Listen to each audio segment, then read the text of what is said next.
proses penyusunannya dalam permohonan aku. Karena pemerintah, Presiden adalah pihak pengusul Undang-Undang Cipta Kerja.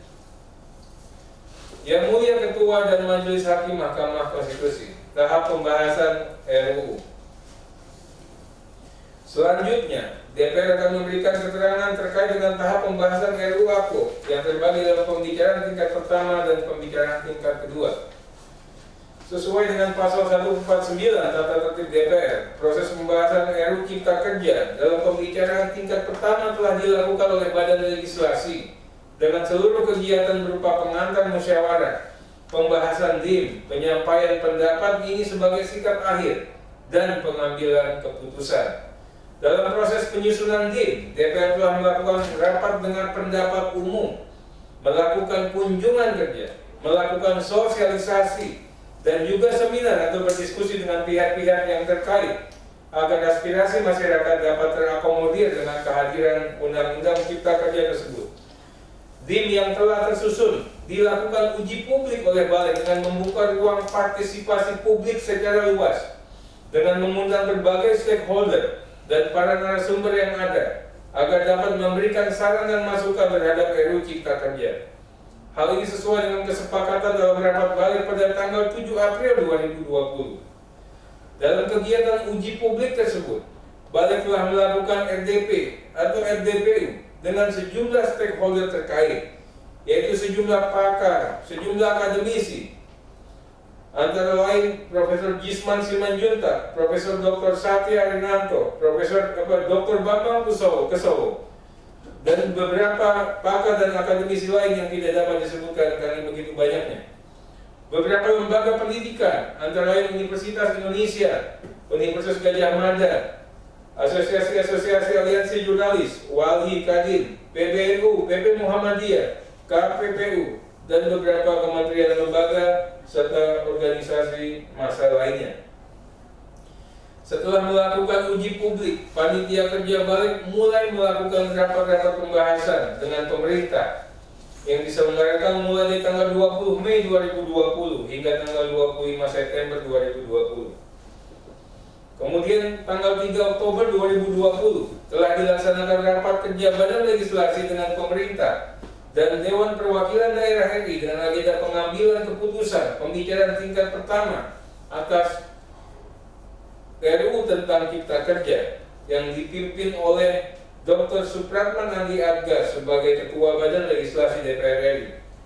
Pada saat itu dilaporkan hasil rapat adalah menerima hasil pembahasan RUU Cipta Kerja dan menyetujui RUU Cipta Kerja untuk dibawa dalam tahap pembicaraan tingkat kedua pada rapat paripurna DPR untuk disetujui menjadi undang-undang. Seluruh rapat dalam proses pembahasan Undang-Undang Cipta Kerja telah dilakukan secara sangat terbuka dan terbuka untuk umum melalui TV Parlemen yang menyiarkan secara langsung rapat pembahasan tersebut ataupun melalui kanal YouTube yang masih dapat diakses hingga saat ini dan berbagai media sosial lainnya agar masyarakat dapat terus serta memantau proses pembahasan Undang-Undang Cipta Kerja tersebut. Terhadap dalil para pemohon yang menyatakan pada rapat pembicaraan tingkat pertama seharusnya dilakukan dengan membacakan naskah RUU dengan kata per kata, ayat per ayat dan pasal per pasal. DPR memberikan pandangan bahwa berdasarkan pasal 100 Peraturan DPR nomor 2/2020 tidak mengatur harus membacakan naskah RUU dengan kata per kata, ayat per ayat dan pasal per pasal. Selain itu berdasarkan pasal 151 Tatip DPR, pembicaraan tingkat pertama dapat dilakukan dengan mekanisme lain sepanjang disepakati oleh pimpinan dan anggota rapat. Artinya, jika dalam satu pembicaraan tingkat pertama seluruh pimpinan dan anggota rapat menyetujui substansinya hanya bersifat umum tanpa membacakan kata per kata, maka mekanisme tersebut sah. Selanjutnya dalam rapat pembicaraan tingkat kedua untuk mengambil keputusan dalam rapat paripurna DPR pada tanggal 5 Oktober 2020 tercatat bahwa konsep RUU Cipta Kerja telah dilakukan pembahasan dan menghasilkan beberapa perubahan bab dan pasal dan telah pula disetujui oleh peserta rapat untuk disahkan menjadi undang-undang. Yang Mulia Ketua dan Majelis Hakim Mahkamah Konstitusi, selanjutnya kami sampaikan setelah tahap pembahasan maka dilanjutkan pada tahap pengesahan. Pada tahap pengesahan, berdasarkan ketentuan pasal 72 ayat 2 Undang-Undang Pembentukan Peraturan Perundang-undangan, batasan waktu penyampaian rancangan undang-undang kepada pemerintah dilakukan dalam jangka waktu paling lama 7 hari terhitung sejak tanggal persetujuan bersama. Yang dimaksud 7 hari dalam pasal 72 ayat 2 Undang-Undang Pembentukan Peraturan Perundang-undangan adalah berdasarkan hari kerja dan bukan berdasarkan hari kalender, sehingga sejak disahkan dalam rapat paripurna 5 Oktober 2020, batasan waktu 7 hari kerja jatuh pada tanggal 14 Oktober 2020. Pada tanggal 14 Oktober 2020, Sekretaris Jenderal DPR telah mengirimkan naskah RUU Cipta Kerja yang sudah diperbaiki format penulisan berdasarkan teknis legal drafting yang benar.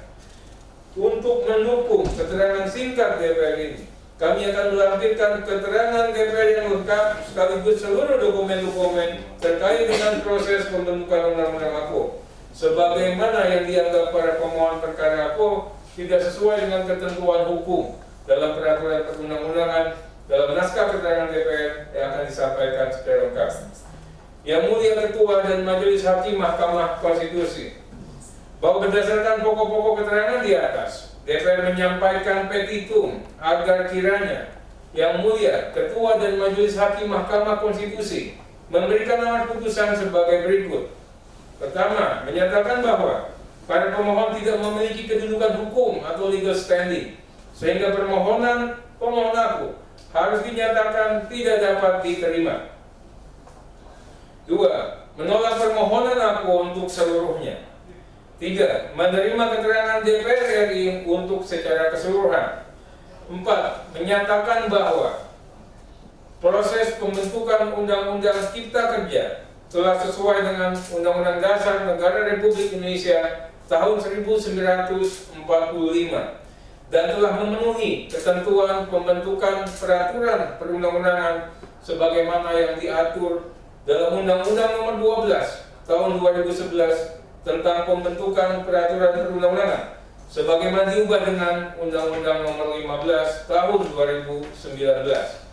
5. Memerintahkan pemuatan putusan ini dalam Berita Negara Republik Indonesia sebagai mestinya. Atau apabila Yang Mulia Majelis Hakim Mahkamah Konstitusi berpendapat lain, mohon putusan yang seadil-adilnya. Yang Mulia Ketua dan Majelis Hakim Konstitusi, demikian kami sampaikan. Atas perhatian dan perkenan Yang Mulia Ketua dan anggota Majelis Hakim Konstitusi, kami ucapkan terima kasih. Hormat kami, tim kuasa DPR RI, Antri Dahlan. Wassalamualaikum warahmatullahi wabarakatuh. Salam, Om Swastiastu, Namo Buddhaya, salam kebajikan. Rahayu. Terima kasih Pak Arteria. Lanjut ke kuasa presiden. Silakan siapa yang akan menjadi juru bicara.